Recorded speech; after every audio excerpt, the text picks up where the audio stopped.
Hello hi friends, అందరూ ఎలా ఉన్నారు? నేను కూడా చాలా బాగున్నాను. నేను మీ తనుజని. మీకోసం నేను వెజ్ బిర్యానీ అయితే మీ ముందుకు వస్తాను. చూసారా ఎంత టేస్టీగా, ఎంత కలర్ఫుల్గా ఉందో. మీ బిర్యానీ కూడా ఎలా టేస్టీగా రావాలంటే నేను చేసిన రెసిపీ ఒకసారి ట్రై చేసేయండి. దీనికి సంబంధించిన కూరగాయలు తీసుకుంటున్నాను.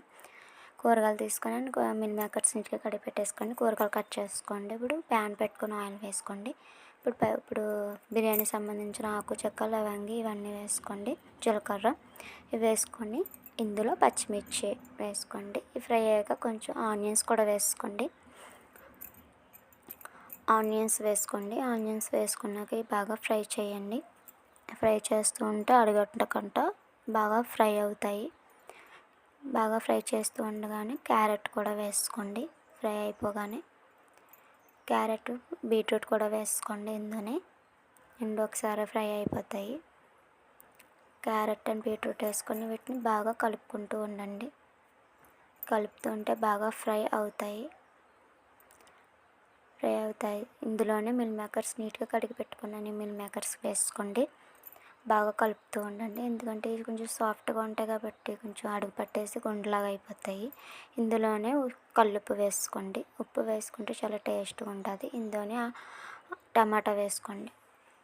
టమాటా లాస్ట్ వేసుకోండి, లేదా టమాటా బాగా మెత్తబడిపోయి వేగడానికి కొంచెం ఇబ్బందిగా ఉంటుంది.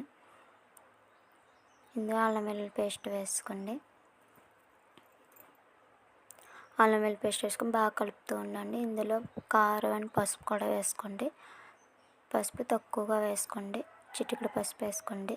చెంచాడు కారం వేసుకోండి. ఇందులోనే వాటర్ వేసుకోండి. ఒక గ్లాసు రైస్కి ఒక 2 గ్లాసులు వాటర్ వేసుకోండి. ఇప్పుడు మూత పెట్టేసుకోండి.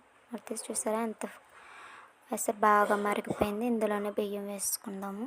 ఒక గ్లాస్ బియ్యానికి 2 గ్లాసుల వాటర్ గుర్తుంచుకోండి. ఇప్పుడు మూత పెట్టేసుకుందాము. మూత తీసాక కొంచెం ఫుడ్ కలర్ వేసుకుందాము. నేనైతే తక్కువగా వేసుకున్నాను. మీరు వేసుకోవచ్చు, వేసుకోకపోవచ్చు, స్కిప్ చేసేయండి మీకు నచ్చకపోతే. ఉడికిందో లేదో ఇప్పుడు ఒకసారి చూసేద్దాం. ఉడికిపోయింది. చాలా టేస్టీగా ఉంటుంది. కలర్ఫుల్గా కూడా ఉంది కదా. 4 వైపులా కలుపుకుంటూ ఉండాలి. వంట పట్టుకుంటూ ఉంటుంది, మొత్తం కలుస్తుంది. ఇందులో కొత్తిమీర, పుదీనా